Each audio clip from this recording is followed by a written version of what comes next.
What's up, guys? Welcome back to my channel. So I'm here today to talk about The Real Housewives of Beverly Hills, Season 13, Episodes 13 and 14. So be sure to like, comment, subscribe, and let's jump right on into it. So Episode 13, Tapas and Tattletales, kicks off with Lay's packing for Barcelona. Sutton, she's taking the ashes of Merce Cunningham with her. And so Merce Cunningham is this dancer. He used to run like the studio where Sutton worked at in New York City when she was in her early 20s. And he was like a major like father figure for Sutton, essentially. He was one of the most important men in her life, and he was just really important to her. She has some of his ashes with her, and she wanted to spread them somewhere significant, so she's taking them to Barcelona with her. It's so funny because she has Avi, her assistant. She's like, oh, I'm bringing Merce with me, so you need to go get him. And we don't really know, like, who he is at this point, so we're like, oh, does he have to pick someone up from the airport? He's like, the ashes? She's like, yes. Can you go get him? And he's like, oh, this is against my religion. Like, oh, woe is me. It's just a little funny moment. At the airport, Crystal and Anne-Marie are notably pretty much on good terms. There's no awkwardness or, like, hugging. Like, it's not even like, oh, they're being civil with each other. Like, they're straight up being friendly. They're, like, next to each other on the van and shit. They seem to be getting along and whatnot. On the van, after landing, Sutton introduces a game called All About Sutton, which Erika, like, is fucking amazing at. She fucking excels at this shit. Erika, like, in these two episodes, she really, like, she's an interesting duck. I don't know, she's doing her thing. Plays all up to the villa. It's actually an Airbnb, surprisingly. Erika says that, I shouldn't say surprising. There's some nice-ass Airbnbs, but, like... So, I was telling my friend about this. I don't like getting Airbnbs when I'm, like, in a city. Like, I'm not gonna, like, oh, I'm in, like, Phoenix or San Diego or LA. Let's get an Airbnb. I'm just gonna get a fucking hotel at that point. But, like, when I went to Maine, we were in an Airbnb there. Because we were in fucking rural Maine. Like, there's not, like, hotel. You know what I mean? So, like... Sometimes it makes sense, but other times I'm like, I'm not gonna get a fucking Airbnb, Erika then says that she thinks it's haunted because she has the ability to smell different spirits, she says. The host says that, according to a previous owner, there were some little people who would come out. It's kind of unclear what that means, but it sounds like these little, like, mystical little people would come out, these little spirits or whatever.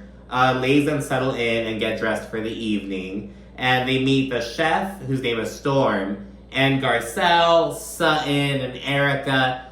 They are in fucking heat. They're like, ooh, Garcelle's like, oh, I'll tag team him with you, Erika. Like, they're so, it's like, they remind me of like the Roni ladies, you know what I mean? Just very much like, grr. At dinner, Sutton discusses Merce, and she shows off his ashes. And Lays gives Sutton some shit over it because, his ashes are in a pretty nice box. Looks like a nice little jade kind of box.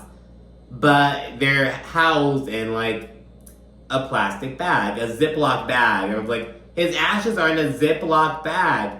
And it's so funny how that happens. Like, I don't think it's a Ziploc. Like, the colors aren't, like, the same, but, like, we're calling it a Ziploc. The same thing with, like, Sharpies. Like, oh, you call any permanent marker a Sharpie. The same thing with, like, dry erase markers being called Expos, or tissues being called Kleenex, like, just general things. Hot tubs being called jacuzzis. Jacuzzi's actually a brand and not the actual thing. It's just really interesting how that happens with certain products. Just kind of luck out and kind of just take over the whole industry, if you will. Erika takes a moment to speak on just how iconic Merce was. She admits that she wasn't familiar with him, but Mikey, her creative director, was like, how dare you? Like, he is a king, like, super iconic. Erika is familiar with some people who, like, studied under him. People came, like, after him, I guess, or, like, some of his contemporaries, if you will. But yeah, so it's, like, it's really interesting to kind of hear that. Again, Sutton acknowledges just how important he was in her life at dinner while enjoying the food at that point. And mind you, it's been a pretty fucking nice night up until this point. Everyone's been getting along, you know what I mean? Just good vibes all around. Like, there's no, like, negativity whatsoever. And like I said, Anne-Marie and Crystal have been all good since the airport. Like, it's been a pretty good day so far. But Anne-Marie at that point chooses to address the elephant in the room.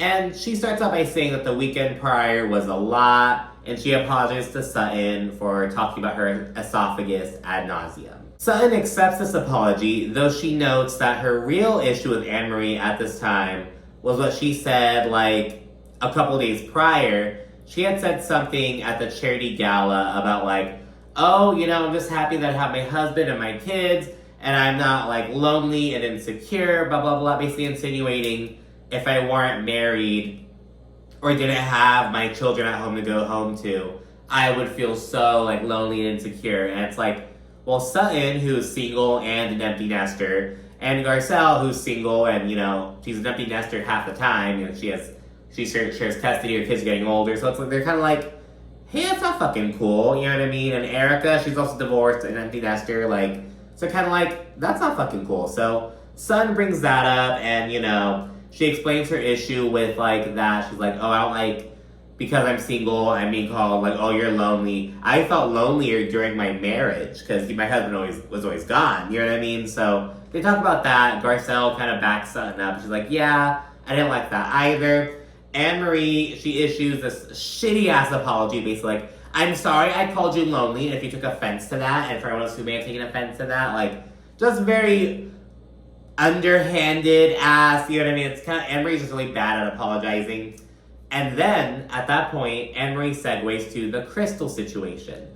And she straight up claims that the first time she met Crystal, at that holiday party a couple months prior, Crystal told Anne-Marie that the group was not intelligent, uneducated, and very shallow. And Crystal says this is ridiculous, but the ladies kind of have some qualms about this.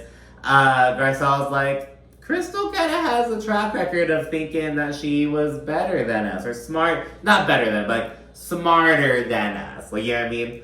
And production plays a clip from, like, her first season, I think, where Crystal was kind of, like, talking about the ladies not being super intelligent, or some shit like that, like, not in those words, but kind of alluding to that, if that makes sense. And Dorit, in the confessional, she goes in on Crystal, and she actually refers to Crystal as a child bride, because she got married at 24 to Rob, who's like 20 years her senior. And she's like, oh, while you're getting married, child bride, while you're getting married at 12, we were doing things, starting businesses, graduating, you know, educating ourselves. And it's like, well, first of all, why are you acting like Crystal, like, okay, she got married after college. Now, 24 is young to get married, you know what I mean? But it's like, Dorit, you're 10 years younger than PK. I mean, yeah, that's less than 20, but I mean, you guys look 20 years apart. I'm just add that. But then people were kind of like, wow, Dorit, like that child bride comment, like, what the fuck? Especially considering that Kyle, her first marriage happened when she was like 18, 19 years old. That's when she got married to her ex-husband, the father of Farah, her oldest daughter. She was super young when she got married. So it's like, so you're calling Crystal the child bride, who are saying that, like, there's some implications because, you know, Crystal is an Asian woman, and, you know, it's like, ooh, the child bride. Kind of like similar to when Alexa made that comment about Julia and, like, the Russian prostitute. Like, just these, like, tropes that are, like, harmful, you know what I mean? So, yeah, Dorit kind of got that to add on to her bullshit with Garcelle. So, yeah, not good on Dorit. Crystal then says that she wouldn't say that to someone who she just met. That's the first thing out of her mouth. And she's like, and I don't feel that way. And the collective thought among the fan base is like, I don't think Crystal told Anne-Marie. I think Crystal's smart enough to not, like, admit it like that. But now I do think that Crystal may feel that way. That's kind of like the general consensus of it, considering, like, what Crystal has shown us on the show thus far. So yeah, there's some kind of in-between with it. Like, do I think Crystal may share that sentiment? Yeah, maybe, kind of, sort of. Do I think she told that to Anne-Marie? No. So that's kind of like the vibe with that. Anne-Marie then goes a little bit too far, not too far, but like, she kind of loses more credibility by saying that Crystal called herself the only true socialite in the group. And Crystal's like, I would never use that word. Like, it is so beyond to even call yourself a socialite, which everyone agrees with. So yeah, it's kind of weird. Dorit believes it though, and she thinks that Crystal tries to hide her boringness by claiming that she's super intelligent. Like, you know, oh, I'm just like cut from a different cloth. No, bitch, you're boring. That's what Dorit puts it. So yeah, Dorit is just gunning for Chris. I'm like, holy shit. Dorit is like, does Dorit not like Crystal? Like, when did this happen? Like, what the fuck? Anne-Marie then says that Crystal needs people to think that she's better than them. And Crystal denies this, and Sutton backs her up. She's like, no, she's not like that. Crystal's not like that at all. It's amazing to see how far Crystal and Sutton have come, since their, like, first hiccups back in the day. Anne-Marie then says that Crystal's insecure, and Crystal's like, well, what do you mean I'm insecure? You're the one who's calling yourself a doctor when you're not. So that's very fucking funny. Kyle, she clocks that Anne-Marie has Crystal just hot and bothered. She's like, Crystal's usually pretty reserved. She's in control of her emotions, but right now she's letting it all out, basically. Anne-Marie then calls Crystal a hormonal teenager, and she says that she made Crystal relevant and that she has nothing to talk about other than her. And it's like, well, I mean, the same thing can be said about you, like, to be honest. And to be fair, Crystal's also talking about her brother. No one's really engaged with that storyline, but she's talking about it, So yeah, dinner then ends. The next morning, Sutton checks in on Crystal as Garcelle checks on Anne-Marie and whatnot. Meanwhile, Dorit talks to Erika about how she thinks there's some truth in what Anne-Marie's saying. She doesn't think that Anne-Marie basically pulled this out of her ass, essentially. And Erika's kind of inclined to agree. At least, she kind of understands where Dorit's coming from, at least. Before ladies head out for the day, Erika shares some happy news she got regarding the earring situation, about how last season everyone was like, oh, Erika, why don't you just give up these diamond earrings that, people are alleging were purchased with, like, client money. Erika's kind of pushing back against it, tooth and nail. She filed an appeal, and it was in her favor, basically. So basically saying that it can't be proven that these earrings were purchased with client funds. It cannot be proven. So it should not have been taken away. It's kind of what the legal understanding of it was. Erika feels vindicated, though Garcelle in the confessional says she still thinks Erika should give them up just to show, like, as a show of good faith, just to be performative, basically. And, I think we have to kind of stop feeding into that, like, performativity of it. You know what I mean? Like, I don't know. I get what Garcelle's saying, but it's also kind of like, if she gives them up, what does that say? I've seen, the whole thing of, just apologize. If you apologize, then it could be switched. Oh, well, you wouldn't be apologizing if you, like, it's like an admission and acknowledgement of wrongdoing. You just gotta be real and just fucking play the game right. And that's what Erika did, basically. In the confessional, though, Erika says that she's pretty disappointed with the women because they were so, like, adamant and opinionated last year. But now that, it came out being in her favor, they're kind of like, whatever. Like, okay, Erika, it's just development, whatever. Like, they don't really care about that much anymore. And she's like, what the fuck? And yeah, the women then head out. They drive up. It's like windy, high road. Crystal gets car sick, and that's where the episode ends. Jumping into episode 14, Aches and Spains, we pick up with everyone rallying around Crystal, especially Anne-Marie. Anne-Marie in the confessional, she's like, given Crystal continually downplaying my profession, the irony is just so crazy. And it's like, oh my god, like, just any opportunity, it was like, okay, girl. Crystal winds up leaving in an ambulance. Anne-Marie offers to actually go with her, but production's like, no, this other person's gonna go with, like, some producer, I guess. And the other ladies proceed to go to church at that point. While lighting candles and stuff, Sutton discusses how Catholics view people who unalive themselves as going to hell, while she, as a Presbyterian, she believes that her father is in heaven. Basically talking about how they view unaliving yourself differently, like how Catholics will be like, oh, you're gonna get punished by going to hell, while Sutton believes that, he's gonna go to heaven. Just like kind of touching on that difference. Sutton and Kyle, they have a moment alone in the church, and they reflect on, Sutton's father and Lorraine, and they just have a moment together. After church, the ladies all head out to Old Town Barcelona. Crystal FaceTimes Anne-Marie of all fucking, like, out of everyone on the, like, I wonder if someone told her to FaceTime Anne-Marie, or if Anne-Marie asked to be called. And I'm like, why the fuck would you FaceTime Amber? It was just so weird. I'm like, Crystal. But yeah, she gives a little update how she's doing. At lunch, Anne-Marie, she toasts to Crystal. Just like, go on the fucking 9 yards. And at that point, Kyle points out, oh, there's been such a shift between you guys since last night. Anne-Marie says she takes her profession very seriously. I mean, this isn't about your profession. This should just be about, like, helping someone out. Now, I'm glad you did, like, help out, but... Well, I mean, what did Anne-Marie really do? She was providing comfort, but I don't know. I'm not downplaying her shit, but it was kind of like...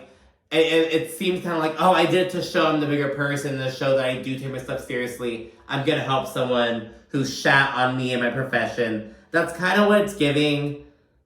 I'm someone who's kind of untrusting of people's intentions sometimes. Maybe that's what I'm getting at, but whatever. Erika then says she doesn't think that Crystal will ever question her profession again. And Anne-Marie's like, I think you're right. Just kind of speaking to what I was just talking about. Then Garcelle brings up her past issue with Dorit. It feels kind of random. It's because Anne-Marie was talking about moving on from an issue with Crystal, basically. So now that's where Garcelle jumped in. And Garcelle says that Dorit kind of made her feel a certain way with how she was speaking to her. But Garcelle says that, she doesn't think that anyone in the group is racist or anything, though she thinks that Dorit has lived a sheltered life and doesn't really understand what she has gone through. And at that point, in turn, of course, Dorit brings up, how she was teased for being Jewish as a child and her father's Israeli and whatnot. It's so funny because later on in the episode, someone else in conversation is like, oh yeah, my father's Lebanese, my mother's Palestinian from Gaza. And it's like, oh, I wish it would have shown fucking Dorit's, like, fate. You know what I mean? Just like, girl, yeah, like, oh, my dad's Israeli. Girl, like, look what Israel's doing to fucking Palestine. Like, she's Palestinian. Like, I don't know. There's a little moment. It was like, ooh, Dorit. And then you better shut the fuck up about that shit. But anyways, Dorit tells Garcelle basically to tell her if she triggers her because she'll be sure not to do that again. Some stuff like that. They wind up making up and they have hope for the future. After some shopping, the women return to the villa where Crystal's resting. Crystal says that her family has a history of high blood pressure and hypertension. And again, Anne-Marie is comforting Crystal. And I mean, like, she's there, like, with her arms around her and shit, comforting her. Crystal's, like, really leaning on her. Like, Anne-Marie is just Crystal's rock right now, basically. And then Ever proceeds to get ready for the evening. And Erika is already lit. That bitch has been drinking, like, all day, basically. She's already on one. Sutton's dance friend, Trevor, he arrives some of his friends from Barcelona, and Erika describes them as the erudite, people who are, really cultured and educated and sophisticated and whatnot. After some socializing and whatnot, everyone segues to a class where they learn how to make paella, this Spanish dish, and it's led by this chef who's Storm's father. So again, Garcelle and Erika, they're like, ooh. And drunk-ass Erika on the side, she pulls Anne-Marie, like, to the side. She's like, what you did today, you put your profession over the personal bullshit. And that was very big of you. Anne-Marie's like, always. Always.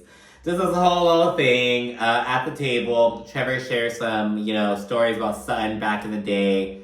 He's like, oh, she was so mean to me. I would, like, try to get her attention by throwing paper clips over my shoulder. And she'd be like, Trevor, stop it right now. Just have her counting, like, how she was, that she lived in Brooklyn back in the day. And Erika's like, Brooklyn, what a dump. And Sutton's like, I was poor when I was in New York City. Just, chit-chatting about that and everything. It was kind of reminiscing back in the day and everything. And there at the table, Erika's drunk ass, she blurts out, Sutton, I know you love Merce, but he's in a Ziploc bag.